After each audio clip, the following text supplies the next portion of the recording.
jam 3 dan kami masuk perumahan tadi jam 5 kurang 20 menit.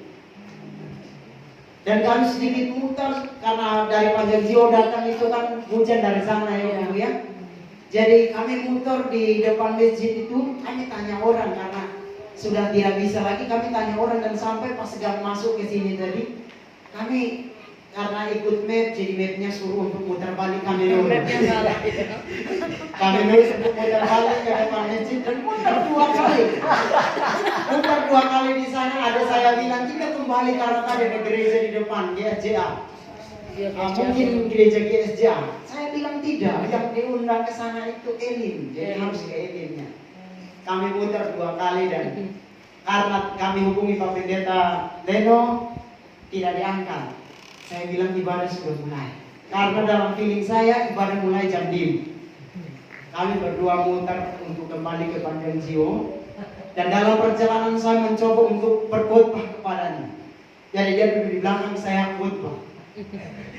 Saya khotbah tentang perjalanan Paulus dan rekan-rekannya dalam melayani Tuhan. Dia respon dengan baik dan kami sudah menikmati perjalanan sampai di Menganti di depan rumah sakit Royal. Di depan rumah sakit Royal, telepon bunyi dan dia bilang, kakak coba tinggi sedikit karena ini Pak Pendeta telepon. Pak Pendeta telepon dan bilang ibadah belum mulai, bisa putar balik dan kami mencoba untuk putar balik dengan kecepatan yang kurang lebih 100.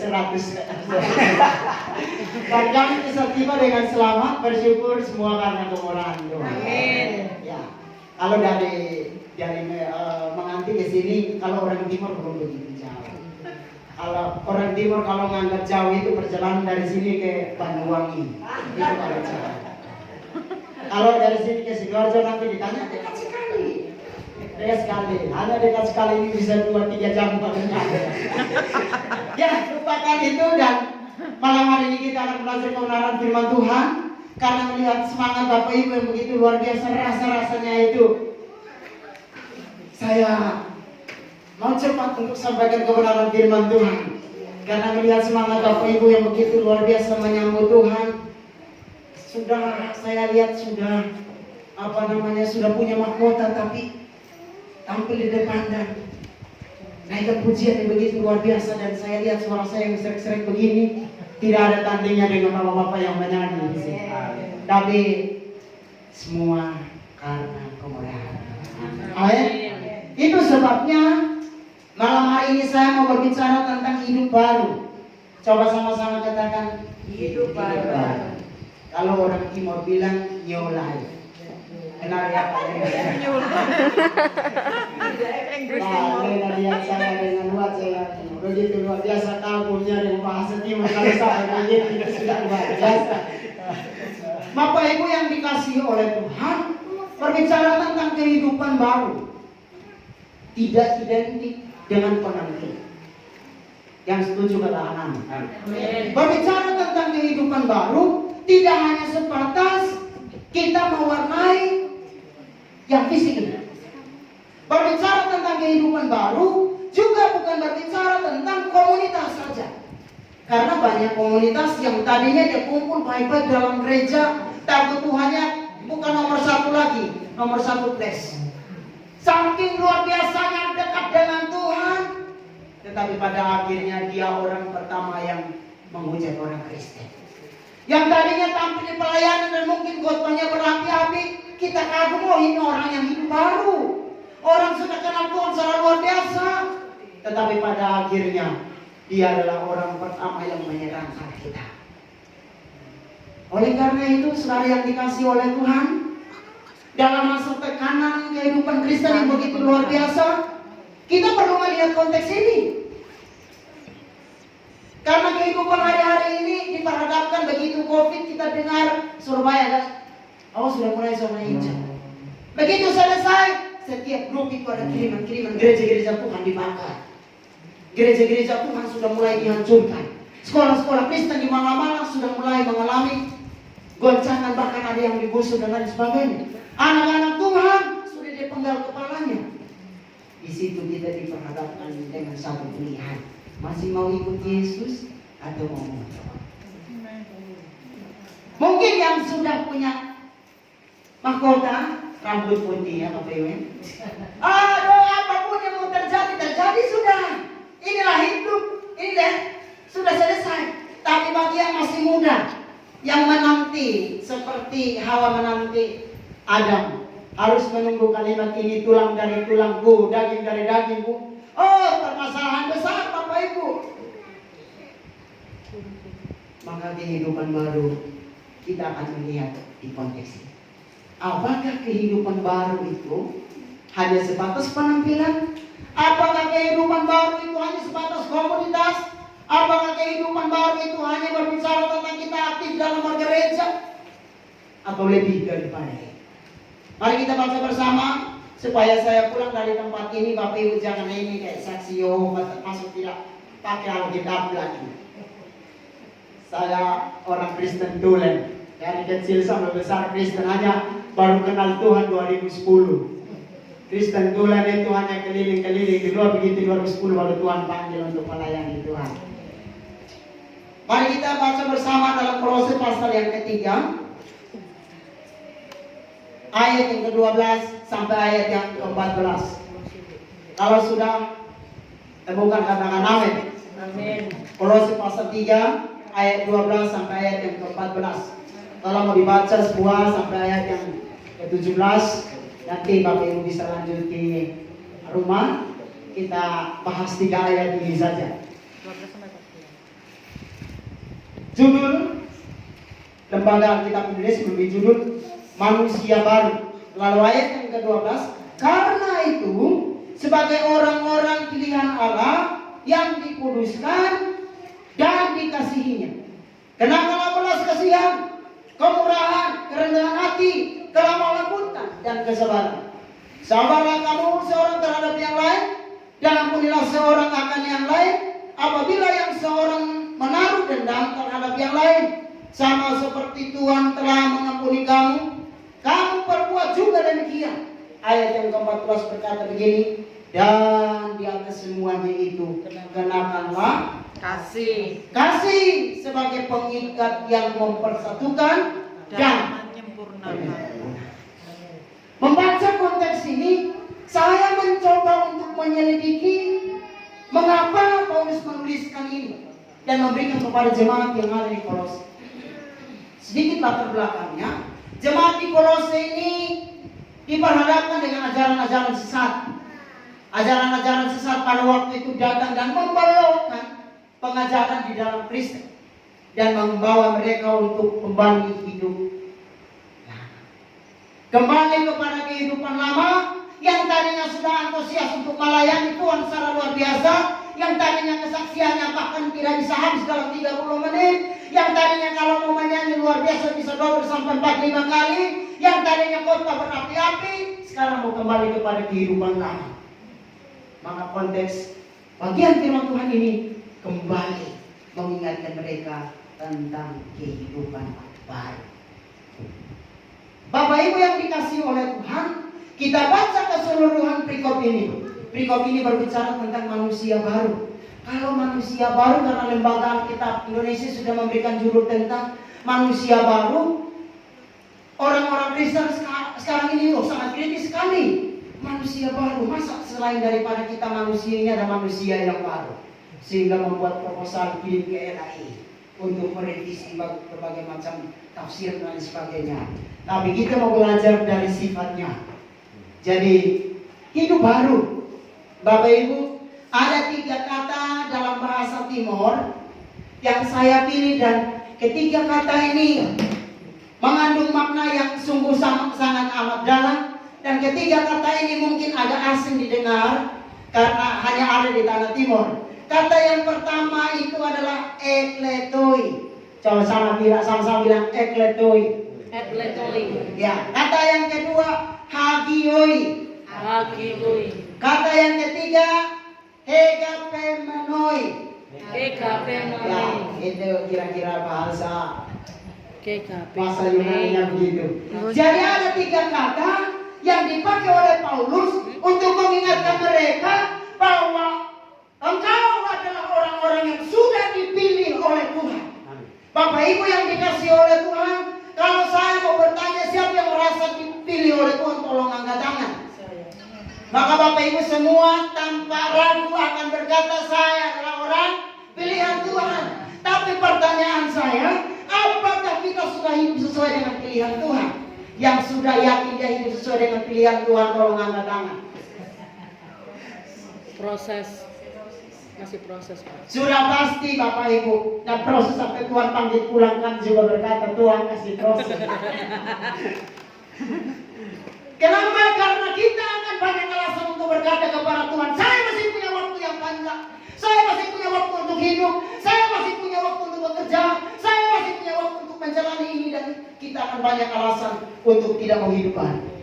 Sudah pasti hidup baru tidak hanya diukur masalah penampilan pelayanan. Hidup baru tidak hanya berbicara masalah kita kumpul dalam komunitas. Karena bisa jadi ada banyak orang tampil dalam pelayanan hebat, tapi hatinya bukan untuk Tuhan. Amin. Bisa banyak orang kumpul dalam komunitas dan terlihat rohani sekali, tetapi begitu sendiri siapa yang tahu? Makanya orang dunia mengeluarkan lagu, jangan sampai ada dusta di antara kita. Orang dunia saja tidak percaya dengan hidup Anda dengan saya. Bagaimana dengan Tuhan? Jangan sampai kita klaim, ya saya adalah orang pilihan Tuhan, tapi Yesus geleng kepala. Ini klaim setia. Saudara yang dikasihi oleh Tuhan, harusnya ketika kita mendengar begini itu campukan untuk hati kita, campukan untuk pikiran kita, campukan untuk tingkah laku kita. Yang kita mau lihat hanya 3 hal ini yang paling utama. Karena orang dunia bilang dari mata turun ke hati, tapi firman Tuhan tidak bisa dari hati baru keluar. Itu yang bertolak belakang. Jangan sampai kita bilang kami mau melihat dulu seperti Thomas yang saya bilang tadi, baru mau berubah di hati. No. Ketika kita ambil keputusan untuk mengikut Yesus, hidup baru itu harus kita miliki. Amin. Prosesnya kita mau tunggu sampai kapan? Karena kata ekletoi, kita dipilih oleh Tuhan, bukan karena kita orang luar biasa, bukan karena kita pandai, bukan karena kita kaya, bukan karena kita hebat. Tuhan memilih kita dari yang tidak berarti untuk menjadi yang berarti. Namun ketika berarti, orang timur bilang kacang lupa kulit. Begitu sudah berarti, Tuhan berkati, jauh dari Tuhan. Begitu masuk dalam penderitaan, datang ke gembala, tolong doakan. Kami sekeluarga menghadapi penderitaan yang luar biasa, ini goncangan Tuhan bagi kami. Begitu Ibu Gembala doa selesai dan pekerjaan diberkati, 3 bulan tidak datang gereja. Yang masuk, Bu Gembala tolong doakan, karena pekerjaan sekarang makin padat. Ini 3 bulan ini baru datang. Tahun depan tidak datang sama sekali. Datanya hanya tanggal 31. Tanggal 31 bawa uang 5.000 datang mau bayar Tuhan ngaku dosa. Gak ngefek. Uang 5.000 untuk bayar Tuhan itu gak ngefek. Mau 100.000 juga gak ngefek buat Tuhan. Yang Tuhan minta adalah hati, yang Tuhan minta adalah pikiran, yang Tuhan minta adalah tingkah laku harus berubah. Jangan sampai kita datang untuk membayar Tuhan dengan apa yang kita miliki. Jangan ada yang berarti di hadapan Tuhan. Itu baru hidup baru. Amin. Amin. Yang merasa sudah hidup baru tolong angkat tangan. Jadi Bapak Ibu membuat saya makin curiga. Makin curiga. Tapi jadi jangan tersinggung. Kalau ke bawah itu saya makin curiga. Jadi kita melihat kebenaran firman Allah luar biasa. Bapak Ibu yang menutup mulut dan tidak tertawa itu saya lebih tersinggung lagi.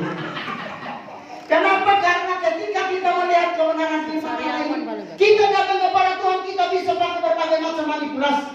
Berarti tidak? Sudah pasti. Tapi satu hal yang harus kita akui di hadapan Tuhan, tidak ada yang tersembunyi di hadapan. Amin. Semua keburukan kita, semua alasan kita yang kita pasang mungkin di depan manusia itu sebagai alasan yang luar biasa. Mereka akan terima karena manusia terbatas. Kita bilang pekerjaan padat sekalipun kita nganggur di rumah. Anak sakit sekalipun anak tidak sakit. Hamba Tuhan akan percaya karena dia hanya melihat dan percaya apa yang ada di depan mata. Tapi Tuhan tidak bisa. Jadi, saudara yang dikasih oleh Tuhan, kata yang pertama ini membawa saya untuk mengerti. Tuhan memilih kita itu diumpamakan seperti di depan meja ini diletakkan apel, ribuan buah apel di depan sini dan ada satu yang busuk di antaranya.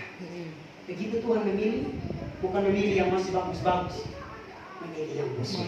Itu kata ekleton dipakai. Jadi Tuhan memilih kita, memilih dari yang tidak baik supaya kita menjadi baik. Tapi begitu kita baik, tepuk dada dan berkata, saya yang hebat, bukan Tuhan. Sebenarnya banyak orang Kristen yang hari ini sudah sukses, yang sudah diberkati Tuhan, bukan Tuhan yang diagungkan, tapi yang diagungkan suaminya karena pintar cari duit. Yang diagungkan karena mertuanya sudah memberikan harta dan lain sebagainya. Yang dibanggakan adalah pekerjaannya, usahanya. Tidak salah ketika Tuhan memberkati kita, tapi saudara harus tahu, Tuhan memilih kita dari yang tidak ada, dari yang tidak berarti, dari yang tidak berguna, dari yang tidak punya apa-apa. Ketika Tuhan berkati, harusnya kemuliaan bagi Tuhan. Amin. Amin. Itu bagian baru, bagian yang pertama. Bagian yang kedua, dia pakai kata hagioi. Hagioi itu di ayat yang ke-12 ya Bapak Ibu ya. Jadi karena itu sebagai orang yang dipilih Allah, yang dikuduskan. Kata dikuduskan di sini juga dalam bentuk pasif, karena kita sama-sama tahu bahwa dikuduskan berarti pasif. Konteks ini kembali mengingatkan kita bahwa ternyata untuk menguduskan hidup itu bukan kita. Titik mula Allah memulai untuk menguduskan kita, membebaskan kita dari dosa, tanpa ada usaha dari kita, tanpa ada perbuatan baik dari kita, dia kerjakan. Makanya kalau di dunia teologian, karena saya mengajar soteriologi tentang keselamatan, keselamatan itu berbicara tentang tiga bagian. Yang pertama, keselamatan secara posisi, secara progresif, dan sempurna. Secara posisi Tuhan mengerjakannya sempurna. Amin. Dan kita tidak bisa menambahkan dengan kekuatan apapun, dengan kehebatan apapun. Tapi secara progresif ini Tuhan kehendaki pertobatan. Sama-sama katakan, Tuhan kehendaki pertobatan. Tuhan kehendaki pertobatan. Maka kita tidak setuju dengan ajaran Albert Grace yang berkata Tuhan sudah selesai mengerjakan segala sesuatu. Sekarang boleh hidup dalam dosa apa saja, sekarang boleh melakukan apa saja, karena kita tidak bisa menambahkan kekudusan. Saya setuju bahwa kekudusan itu Allah yang kerjakan, tapi dalam progresif kehidupan kita perlu untuk bertobat. Amin. Nah, kelompok-kelompok ini kadang dalam penggalian Alkitab itu mungkin tidak sampai melihat arti, hanya melihat konteks-konteks tertentu dan mengesampingkan kekudusan hidup. Saudara yang dikasih oleh Tuhan, kekudusan hidup itu Allah kehendaki. Bagaimana supaya hidup kudus di hadapan Tuhan? Kita harus tinggalkan kehidupan lama. Saya setuju bahwa saudara punya alasan untuk berkata kepada saya, Tuhan datang untuk mencari orang berdosa. Saya katakan yes. Tuhan datang untuk mencari orang-orang yang hidup dalam kegelapan. Saya juga setuju yes. Tetapi jangan lupa, ketika Tuhan membebaskan dan menyelesaikan dosa mereka, apa pesan Tuhan? Pulang dan jangan berbuat dosa. Itu Tuhan kehendak. Maka dalam konteks ini, Paulus ketika menuliskan, kembali mengingatkan kita, kata hagioi, dikuduskan, dibebaskan atau dikhususkan. Jadi arti dari kata kudus itu berarti dikuduskan, disucikan, dibebaskan, dikhususkan untuk Tuhan. Maka ketika Tuhan sudah selesai menguduskan saudara dengan saya, Tuhan akan memperlakukan kita sesuai dengan kehendaknya. Yang setuju katakan amin. Amin. Kalau besok Tuhan izinkan satu penderitaan terjadi, saudara juga tetap aminkan. Kenapa? Karena Tuhan memperlakukan kita sesuai dengan kehendaknya, bukan dengan kehendak kita. Amin. Amin. Harusnya itu menjadi motivasi terbesar dalam hidup kita, sehingga kita tidak kejar apa yang ada di dunia, tapi kita fokus hidup kita hanya tertuju kepada Kristus. Dari kata ini kita dapat melihat arti yang sungguh sangat amat dalam, bahwa salah satu karakter dalam diri Allah yaitu kekudusan. Allah tidak bisa menghalangi. Makanya ketika Yesus datang menjadi manusia dan diam di antara kita, bahkan dia membebaskan kita dari dosa, tujuannya supaya kita hidup dalam kekudusan. Amin. Nah, kekudusan ini menuntut kita di setiap waktu. Saya setuju dengan jawaban Bapak Ibu tadi, masih proses. Kenapa? Karena dalam progresif kehidupan ini, kehidupan itu jatuh bangun. Tapi jangan lupa bahwa dalam jatuh bangun ini kita libatkan Tuhan. Jangan sampai besok kita masih karena rasa jatuh bangun, kita jatuh bangun dalam dosa yang sama. Lalu kita mengklaim saya orang pilihan Allah. Karena kata pilihan ini tidak bisa dipisahkan dari kata hagios. Kalau sudah dipilih dan ditentukan oleh Tuhan, dikuduskan atau dikhususkan atau disendirikan, dipisahkan hanya untuk kehendak Tuhan. Itu di ayat yang ke-12. Baru bagian yang ketiga, di ayat yang sama, dikasihinya. Nah, kata dikasihi itu pakai hekapemenoi dari kata agapao, agape. Karena dalam bahasa Yunani itu ada kata agape, kasih yang tidak terbatas, kasih yang tidak bisa menuntut balas, kasih yang tidak bersyarat. Ada kasih yang namanya fileo. Kasih fileo ini kasih persaudaraan, kasih percintaan antara sesama, itu fileo. Makanya ketika Yesus bertanya kepada Petrus, "Petrus, apakah engkau agapao terhadap aku?" Apa jawaban Petrus? Petrus bilang, "Aku fileo terhadap engkau." Dia bertanya lagi, "Petrus, apakah engkau agapao terhadap aku?" Petrus masih jawab yang sama, "Aku fileo terhadap engkau." Perkataan ketiga Yesus ubah. "Petrus, apakah engkau fileo terhadap aku?" Petrus menjawab, "Ya Tuhan, engkau tahu aku fileo." Kenapa? Karena sebelum Yesus mengorbankan dirinya, manusia tidak punya kemampuan untuk mengasihi pakai kasih agape. Karena kasih agape ini kasih yang tidak menuntut balas, kasih yang tidak bersyarat, kasih yang tidak menuntut imbalan. Sebelum itu manusia semua menuntut imbalan. Maunya dikasihi, maunya dihormati, maunya dikagumi, maunya untuk dia yang dimuliakan, bukan Tuhan. Maka ketika Yesus mengorbankan dirinya di kayu salib, ketika Roh Kudus turun atas mereka dan menjadi saksi di seluruh dunia, kasih yang diterapkan adalah agape. Kasih yang tidak menuntut balas, kasih yang tidak mengharapkan imbalan. Saudara pasti tahu bahwa ketika kita berbicara tentang kasih, kasih bukan tentang seberapa yang kita beri. Amin. Kasih bukan berbicara tentang seberapa yang kita terima, tetapi kasih ini bicara tentang seberapa relanya saudara mempersembahkan. Kalau hanya mengukur kualitasnya, tidak ada kasih yang setara dengan Yesus. Kasih Yesus sampai korbankan nyawa. Kita belum nyawa, baru tangan terjepit, tidak datang gereja. Anak rewel, tidak datang gereja.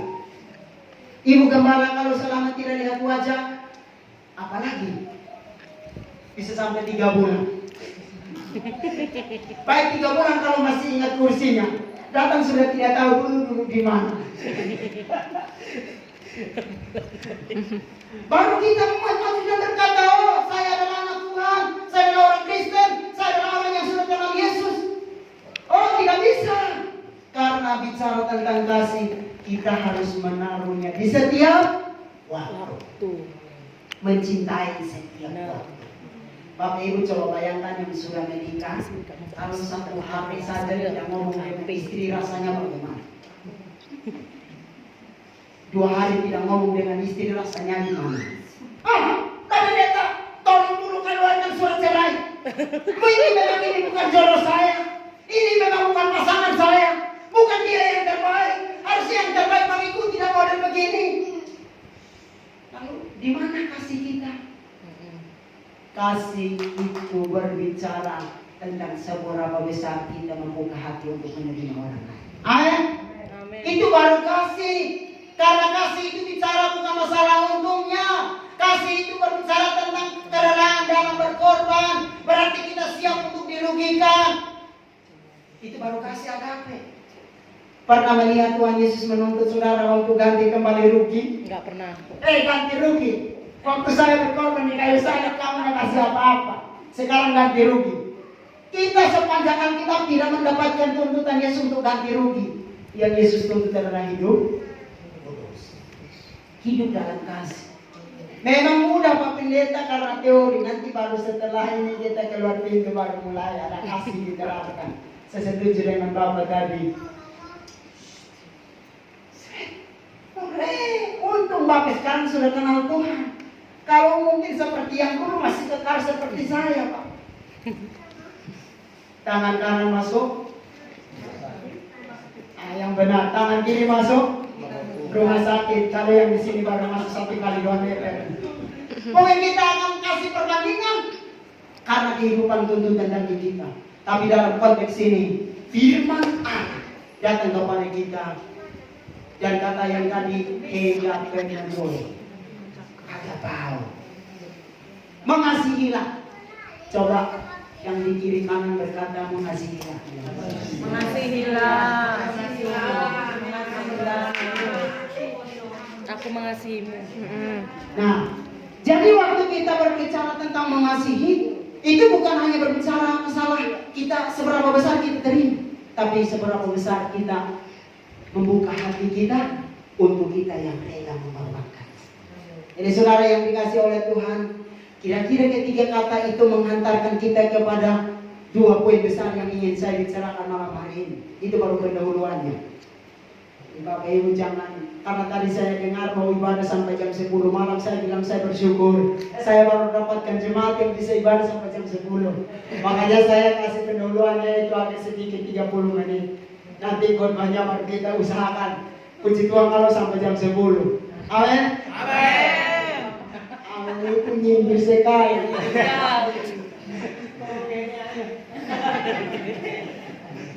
Aminnya itu kalau bisa kalau siapkan bantal supaya semua di sini Pak Pendeta ngomong dan Pak Pendeta pulang kami mimpi Pak Pendeta sudah nyampe. Nah, hidup baru itu ditandai dengan 3 ciri dalam bagian ini. Yang pertama itu bertumbuh dalam kasih. Bertumbuh dalam kasih dalam konteks ini, Bapak Ibu kalau baca di dalam ayat yang ke-12 dan ayat yang ke-12 ini sangat menarik sekali. Dia berkata begini. Kenakanlah belas kasihan, kemurahan, kerendahan hati, kelemah lembutan, dan kesabaran.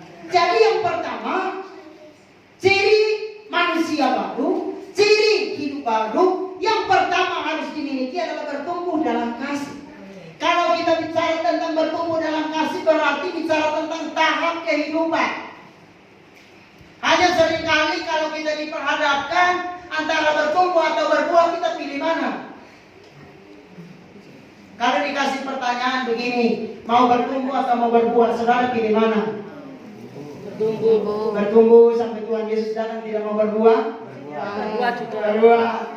Puji Tuhan kalau sempat berbuah, kalau tidak berbuah berarti harus ditebang. Nah, bertumbuh dalam kasih di konteks ini mengajarkan kita tentang perubahan hidup dari waktu ke waktu. Yang tadinya kalau berdoa mungkin waktu Bapa kami di surga, dikuduskanlah namamu, itu suaranya masih besar. Pertengahan mulai berkurang sedikit-sedikit. Begitu amin tidak dengar, dia sudah tidur di samping. Nah kita mulai berubah. Kalau yang tadinya begitu tampil haleluya haleluya nyanyi lagu di slide pertama masih suara luar biasa. Suara sampai di tengah sudah mulai.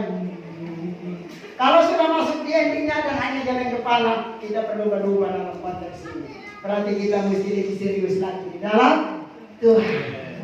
Saudara yang dikasih oleh Tuhan, saya merasa sungkan begitu mau berbicara kepada yang sudah lebih berpengalaman kepada saya dan saya. Jadi sudah punya mahkota rambut putih. Tapi bicara tentang firman Tuhan bukan lagi masalah sungkan dan tidak sungkannya, tapi sejauh mana kita mengasihi.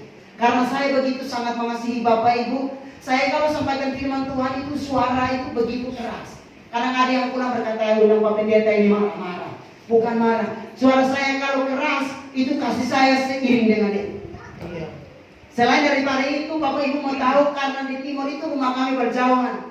3 kilo baru sampai rumah saudara.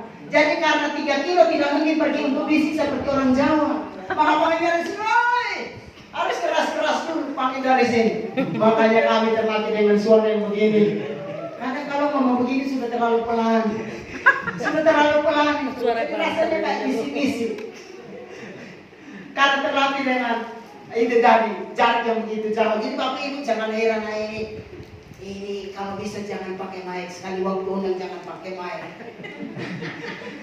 Nah, dari konteks ini kita kembali untuk melihatnya bahwa kebenaran firman Allah menuntut kita untuk kenakan belas kasihan. Mengapa perlu mengenakan belas kasihan? Karena ketika manusia mulai jatuh dalam dosa, manusia sudah mulai kehilangan kemuliaan Allah. Kalau manusia kehilangan kemuliaan Allah, tidak tanggung-tanggung saya berkata begini. Ketika manusia jatuh dalam dosa, manusia juga kehilangan kasih. Yang setuju katakan amin. Amin. Karena Allah itu kasih. Ketika manusia jatuh dalam dosa dan jauh daripada Allah, otomatis pasti jauh dari kasih Allah. Bahkan tidak mampu untuk mengasihi dengan kasih Allah. Maka dalam konteks ini, ketika berbicara tentang kehidupan baru harus mengenakan belas kasihan. Belas kasihan berarti kita tidak menuntut balas. Belas kasihan berarti kita tidak menuntut untuk kita dihormati. Belas kasihan berarti kita tidak menuntut untuk dihargai. Tapi kita dituntut untuk kita yang menghormati dan menghargai. Itu konteksnya. Nah, dari frase ini dan frase selanjutnya kembali mengungkapkan begini. Kemurahan dan kerendahan hati. Rendah hati itu berbeda dengan rendah diri. Rendah diri itu mungkin kalau dulu begini, Pak Deno saya buat begini Pak Pendeta, karena rendah diri harus dulu di bawah. Rendah hati itu dalam hatinya tidak ada keinginan untuk sombong. Tidak ada keinginan untuk angkuh. Tidak merasa lebih dari yang lain.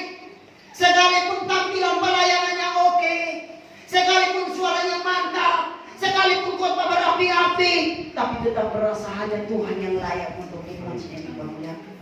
Bukan kita, karena hari-hari ini banyak anak Tuhan yang begitu dipakai oleh Tuhan untuk melayani, baru tampil dalam pelayanan langsung sikut-menyikut, seolah-olah mimbar ini untuk promosi. Mimbar yang Tuhan kasih itu kita untuk menjadi berkat bagi banyak orang, bukan untuk menunjukkan siapa kita yang hebat. Tuhan tidak mencari itu, Tuhan cari kerendahan hati. Amin. Jadi kerendahan hati ini yang Tuhan tuntut. Kerendahan hati ini tidak ada niat untuk meninggikan diri. Tapi kita sampai pada akhir yang Kristus panggil, kita tetap satu, tunduk, taat di hadapan Allah. Amin Bapak Ibu. Itu yang dimaksudkan dengan rendah hati. Lalu ada kelemah lembutan. Kelemah lembutan ini bukan berarti begini ya. Hai. Kalau sampai ada laki-laki seperti adik saya yang gagah ini tadinya gagah-gagah tapi begitu. Hai. Itu bukan lemah lembut. Lula itu ya Bapak Ibu terjemahkan sendiri. Tapi lemah lembut dalam konteks ini tidak ada keegoisan. Tidak merasa dia yang paling benar. Tidak merasa dia yang paling hebat. Kalau hari ini Tuhan percayakan kita untuk melayani, siapapun Anda harus dengan keegoisan. Nanti di konteks selanjutnya kita baca, hendaklah perkataan Kristus berkenan diam di dalam setiap kita untuk mengajar dengan kasih. Jadi yang dimaksudkan kelemah lembutan, rasanya kalau dia tidak ada yang kurang.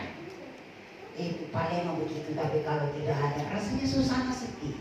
Karena Paleno kalau hadir itu ada kasih yang mengalir. Ibu Gembala kalau tidak ada, waduh, sudah pasti Bu, karena Surabaya. Nah, di sini kita melihat ada kasih yang mengalir. Maka muncul pujian, kasihnya seperti sungai, kasihnya seperti sungai. Kalau nyanyi itu mungkin saya suara yang paling mantap, tapi dalam melakukannya tidak. Bicara tentang kasih, mengasihi, itu bukan hanya masalah kita tampil dalam pelayanan, bukan hanya berbicara tentang pujian-pujian yang hebat, yang kita pintar menyanyi kasihnya seperti sungai itu tadi. Tapi kita mampu mengambil langkah untuk melakukan. Makanya itu tadi yang kita bicarakan di bagian pertama, sucikan hati, sucikan pikiran, baru kita dapat melangkah dengan baik. Kalau hati belum suci, mau suci pikiran saya bilang tidak bisa. Karena pikiran ini bisa terombang-ambing. Kalau sudah pikiran terombang-ambing, bagaimana langkahnya mau jadi benar? Mustahil. Jangan ada yang bilang berkata kepada saya, kami ini jarang ibadah. Kami juga jarang mendengar firman Tuhan. Tapi perbuatan kami benar. Dari mana kebenaran itu kita tahu? Kalau kita tidak pernah merenungkan firman Allah. Dari mana kita dapat mengklaim kita orang benar? Kalau kita belum pernah suka mendengarkan kebenaran firman Allah. Saya ini lebih suka pendeta yang dari sana daripada pendeta di sini. Anak-anak Tuhan sekarang itu bukan lagi cinta firman, tapi hanya kagum pendeta. Kalau pendetanya yang hebat, pendeta yang luar biasa dikagumi, supaya peserta itu bisa selfie, tapi tidak kagum dengan firman Allah. Tidak mau menerima firman Allah. Tapi saya mau dapatkan jemaat di tempat ini, karena jemaat-jemaat yang kagum terhadap firman Allah. Amin. Amin. Begitu firman Allah memulihkan kita. Karena hidup itu yang kita dapat berubah itu kalau kita mendengar firman Tuhan secara baik dan benar. Jadi di bagian pertama ini bertumbuh di dalam kasih. Sama-sama katakan bertumbuh Tumbuh di dalam kasih. Yang sudah punya anak, Bapak Ibu, kalimat itu anak-anak dengar. Jadi begitu kita sampai di rumah, kalau kita marahan, mereka akan berkata bertumbuh dalam kasih. Kalau anak-anak berkata bertumbuh dalam kasih, jangan ganti namanya. Karena orang-orang sekarang itu suka ganti nama anak. Yang tadinya Markus sekarang absen kebun binatang keluar. Yang tadi namanya Alkitalia sekarang disamakan dengan setan-setan di sana. Bapak Ibu nangkap saya begitu nggak enak ya. Nah, kita melihat ini bahwasanya ketika Tuhan ingin untuk mengubah hidup kita, Tuhan menuntut kita untuk bertumbuh dari hari ke hari. Saya setuju bahwa itu namanya proses. Tapi kalau kita berkata proses, tapi kita tetap di tempat ini proses, bulan depan kita jumpa lagi. Padahal ini masih proses. Bulan depan lagi jumpa lagi di mana? Ini masih proses. Kalau proses kita langkah itu baru proses.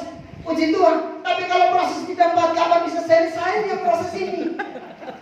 Lama-lama Tuhan proses. Pak Leno, Andrea di belakang bagus. Biar sama-sama di sini. Saudara yang dikasih oleh Tuhan, saya tidak nakut-nakuti. Tapi hidup dan mati ada dalam tangan Tuhan. Amin. Karena hidup dan mati ada dalam tangan Tuhan. Saudara juga setuju dan sudah amin kan? Tuhan akan panggil kita sesuai dengan jadwal masing-masing. Setuju ya? Setuju. Kalau Tuhan panggil sesuai dengan jadwal masing-masing, jangan lagi persoalan siapa yang tua, siapa yang muda. Tapi sekarang mari kita selidiki, sudah sejauh mana saya bertumbuh di dalam kasih. Sudah sejauh mana saya cinta Tuhan. Karena bicara tentang bertumbuh dalam kasih, tidak hanya bicara masalah berkorban buat keluarga. Tidak hanya berbicara tentang berkorban dalam pelayanan. Tidak hanya berbicara berkorban untuk mengasihi kawan-kawan di luar iman Kristen. Tapi bertumbuh dalam kasih berarti kita juga mencinta Tuhan dengan seluruh hidup kita. Amin. Itu baru kasih yang mantap. Kalau hanya mau kasih dengan kasih persaudaraan, teman, sahabat, kita masih di video. Tapi kalau agape yang Tuhan tuntut, berarti Kasih tanpa balasan. mengasihi agape. Saudara yang dikasih oleh Tuhan, itu tanggung jawab kita. Bagian yang kedua, bersabar dalam kesesatan. Jadi yang pertama, kita bertumbuh dalam kasih. Yang kedua, bersabar dalam kesesatan. Saya melihat ayat yang ke-13. Sabarlah kamu seorang terhadap yang lain, dan ampunilah seorang akan yang lain. Apabila yang seorang menaruh dendam terhadap yang lain, sama seperti Tuhan telah mengampuni kamu, perbuat jugalah demikian. Jadi sabar dalam kesesatan. Bapak Ibu yang dikasihi oleh Tuhan, kita tahu bersama bahwa mengikut Yesus tidak mudah. Karena mengikut Yesus tidak mudah, banyak sekali yang kita diperhadapkan dengan penderitaan hari ini, tapi kita dituntut untuk sabar. Itu yang tidak enak. Orang kalau dalam situasi nyaman, orang kalau dalam situasi bahagia, orang kalau dalam situasi tidak sakit, orang kalau dalam situasi tidak ada goncangan, kita berkata sabar, mungkin dia sabar dan luar biasa. Tapi kalau sekarang diperhadapkan dengan tantangan yang begitu rumit, lalu kita berkata sabar, Mungkin kita akan dibalik berkata, memang roh menurut, tapi daging saya masih lemah, Pak. Firman Tuhan kembali mengingatkan kita, sabar dalam kesesakan. Mengapa kita perlu sabar? Karena kita sedang meneladani Kristus. Kalau Kristus dulu di kayu salib, dia tidak pernah mengeluarkan satu kata pun dalam dirinya. Dia hanya berkata, ya Bapa, ampunilah mereka, sebab mereka tidak tahu apa yang mereka perbuat. Kita tidak, Bapak Ibu. Kita datang bukan curhat begitu, Tuhan ampuni mereka sebab mereka tidak tahu apa yang mereka perbuat. Kalau ada masalah yang kita minta apa? Tuhan, apakah Engkau tidak melihat hamba-Mu ini yang sampai hari ini masih menderita, yang masih tertekan, yang masih banyak persoalan? Seolah-olah Tuhan tidak melihat siapa kita di hadapannya. Sabar dalam kesesakan sedang mengajari kita tentang iman yang bertumbuh. Karena di dalam kesabaran akan muncul ketekunan. Dalam ketekunan itu baru kita bertumbuh di dalam Tuhan. Iman kita menjadi dewasa di dalam Tuhan. Bagaimana mau dewasa dalam Tuhan kalau tidak bisa sabar? Dan ukuran untuk sabar ini berlaku buat semua kita. Jangan yang bapak-bapak paling fakta. Karena istri harus tunduk, istri yang sabar. Bapak berlaku sesuai dengan yang bapak kehendaki. Tidak boleh. Kita sama-sama belajar untuk hidup dalam kesabaran. Bersabar dalam kesesakan. Kita tahu persis bahwa ketika orang berbondong-bondong datang kepada Yesus, Yesus berkata kepada mereka, burung punya liang, burung punya sarang, harimau punya liang, tetapi anak manusia tidak punya tempat untuk menetap di tempat. Apa yang Yesus mau ajarkan di sana? Ketika kita ambil keputusan untuk mengikuti Yesus, kita ambil komitmen untuk mengikuti Yesus, ada banyak penderitaan yang akan diizinkan terjadi. Dan di sana teruji siapa yang murni dan siapa yang tidak. Siapa yang bertahan untuk berbuah dan siapa yang tidak mau berbuah. Siapa yang mau setia dalam perkara yang kecil ini sampai perkara yang besar. Siapa yang mau setia menunggu Kristus dari hari ini sampai Kristus datang kali kedua. Tapi semua kita ketika hal itu terjadi, yang kita lakukan adalah menunggu Tuhan. Saudara yang dikasihi oleh Tuhan, hidup baru tidak mengkhianati yang bagian kedua ini. Harus bersabar dalam kesesakan. Kalau sudah bersabar dalam kesesakan, apakah sudah selesai? Tidak. Karena kita menunggu sampai Kristus datang mendapatkan kita setia di hadapan. Amin. Menunggu ini yang tidak mudah. Karena arti dari kata sabar itu berarti menunggu, menanti tanpa ngomel. Ibu-ibu mulai natap saya. Kayaknya Pak Agus ini mau bicara tentang ibu-ibu. Tidak, ngomel ini tidak hanya bicara dengan ibu-ibu. Tentang ibu-ibu jangan kurang hati lah. Nanti saya pulang dari sini, waduh ini. Tapi menunggu di sini menuntut semua kita untuk bersabar dengan tekun. Menunggu sampai Kristus datang melihat anak-anaknya dalam masa tekanan, dalam persoalan, dalam kesulitan, masih menunggu kedatangan. Amin. Rugi besar kalau kita berkata saya orang Kristen, tetapi tidak ada kesabaran dalam hidup kita. Kita orang pertama yang menuntut pembalasan. Kita tidak perlu untuk membuat hakim sendiri. Saya setuju konteks itu. Karena dalam bagian ini, mereka memang diputarbalikkan fakta, mereka memang dialihkan, dituntut untuk kembali kepada kehidupan lama yang tidak mau bersabar lagi, ingin untuk membuat sesuatu secara segera dan sesuai dengan tuntutan hakim. Maka dalam konteks ini, Paulus kembali mengingatkan mereka bersabar dalam kesesakan. Saudara yang dikasihi oleh Tuhan, bersabar dalam kesesakan sangat berdampingan dengan satu kata di sampingnya. Coba kita lihat di dalam bagian berikutnya. Dan ampunilah seorang akan yang lain. Kata ampunilah itu dari kata kerisomai. Kerisomai itu dari kata Kristo. Bisa berarti anugerah atau bermurah hati atau ada kemurahan, ada pengampunan di dalamnya. Nah, arti dari mengampuni ini berbeda dengan kita melupakan. Kalau kita hanya sebatas melupakan, hari ini dan besok disakiti lagi, kita ingat. Catatan pertama. Yang kedua, kalau mungkin besok disakiti lagi, kita akan catat ini catatan kedua. Kita lupa kalau ingat lagi. Tapi arti dari kata mengampuni, kita yang berbelas kasihan untuk melepaskannya. Kenapa? Kenapa kita harus mengampuni? Karena sakit hati saudara dengan saya tidak bisa dibayar oleh siapapun, kecuali kita yang melepaskan pengampunan. Saking mahalnya hati ini, saking mahalnya perasaan ini, tidak bisa dibayar dengan apapun. Itu sebabnya jangan izinkan hatimu untuk disakiti oleh siapapun. Karena hati Anda dengan saya itu tidak akan mampu dibayar oleh siapapun juga. Nah, untuk bisa bersabar ini bagaimana, Pak? Sederhana. Dekatkan diri dengan Tuhan. Karena ketika kita dekat dengan Tuhan, maka damainya seperti sungai. Damainya seperti sungai itu akan mengalir di dalam hati kita. Mustahil kalau kita mau mengampuni lalu kita di luar Tuhan. Orang di luar sana mereka tidak mengerti yang namanya mengampuni. Hanya memaafkan ya. Makanya ingat bongkar lagi. Hari ini kita berbuat baik, ya diizinkan. Bangun gereja lah yang banyak-banyak. Tapi begitu dia sakit hati, tersakiti, dihancurkan lagi. Karena hanya sebatas memaafkan. Saudara dengan saya, hidup Kristen itu berat. Karena harus lebih daripada mereka mengampuni. Mengampuni berarti kita yang berkorban. Tapi saudara tahu, pada waktu kita mengampuni bukan saudara satu-satunya. Saudara dengan saya bukan satu-satunya mengampuni.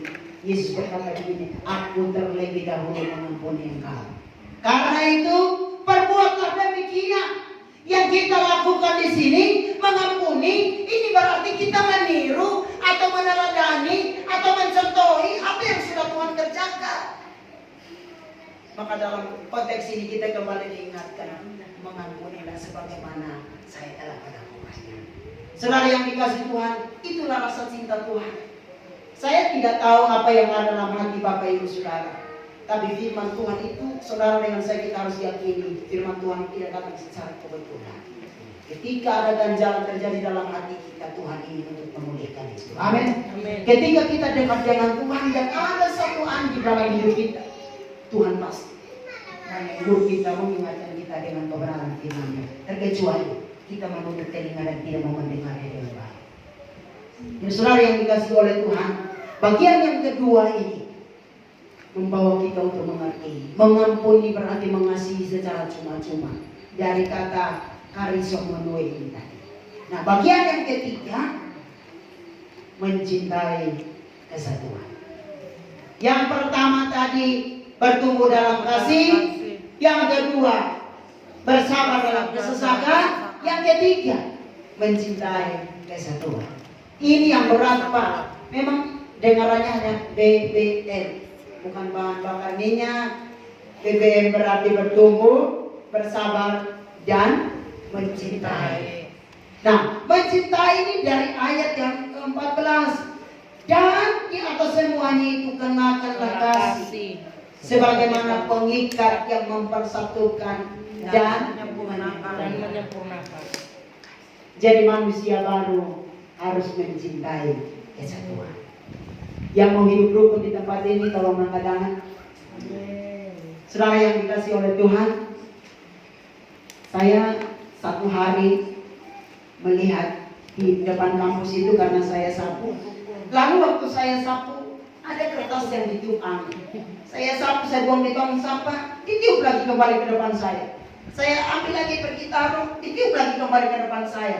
Lalu saya mengambilnya untuk saya membaca. Ketika saya membaca, ini ada perdebatan 5 orang. Perdebatan 5 orang yaitu ibu jari, jari telunjuk, jari tengah, jari manis, dan jari kelingking. Mereka berdebat begini. Yang jari manis berkata begini, kalau bukan saya, kalian ini tidak ada artinya. Karena hanya saya yang membuat kalian manis. Ini jari manis. Lalu ini jari tengah. Kelingking. Ini yang kelingking. Ini baru jadi manis. Jadi kelingking marah kalau tanpa saya kalian tidak ada artinya. Tidak ada yang berarti. Lalu yang jadi manis juga kembali menuntut lagi. Kalau tanpa saya tidak ada perjanjian nikah. Karena tidak ada orang kalau mau menikah itu pasang cincinnya di ibu jari. Ada yang menikah pada waktu itu pasang di ibu jari, Pak. Habis. Kalau tidak ada saya tidak ada perjanjian. Lalu yang jadi tengah juga tidak mau kalah kata, kalau tanpa saya kalian tidak bisa melihat kota seberang yang begitu indah. Karena dari antara kalian hanya saya yang paling tinggi. Jadi kalau itu juga tidak mau kalah. Bakti dan berkata, kalau tanpa saya tidak ada orang yang nomor satu di antara kita. Karena setiap kali kalau orang mau angkat nomor satu harus begini. Tidak ada orang angkat nomor satu begini. Tidak ada yang nomor satu. Berarti saya orang yang paling terhormat, luar biasa. Ibu jadi berkata, kalau tanpa saya kalian tidak ada ibu. Karena saya yang paling ibu. Perdebatan ini tidak selesai karena masing-masing punya keunggulan. Karena unggul masing-masing. Maka kalau mau melihat kepada keunggulan pasti ada pertengkaran. Maka lengan datang, tenang, dan kalian berlima ini tenang. Kalau tampak saya yang menjadi lengan, tidak muncul kalian yang berlima ini. Bapak yang dikasih oleh Tuhan, hidup saudara dengan saya itu diumpamakan seperti jari. Jadi Kristus adalah bagian seutuh di lengan ini. Kristus adalah bagian yang paling utuh dari seluruh, dan kita ini hanya anggota-anggota. Anggota itu jangan saling melihat dari keunggulan, jangan melihat dari kekurangan. Karena kalau kita mau lihat siapa yang unggul dan siapa yang kurang, maka kita akan sakit hati. Kita akan berdebat. Oleh karena itu, saudara yang dikasih oleh Tuhan, mari kita melihat kepada Kristus. Supaya mengikat kesatuan itu, ikatlah kesatuan di dalam Kristus. Bagaimana caranya? Mengasihi. Buat saya cukup sampai di sini, dan kita akan naikkan pujian mengasihi.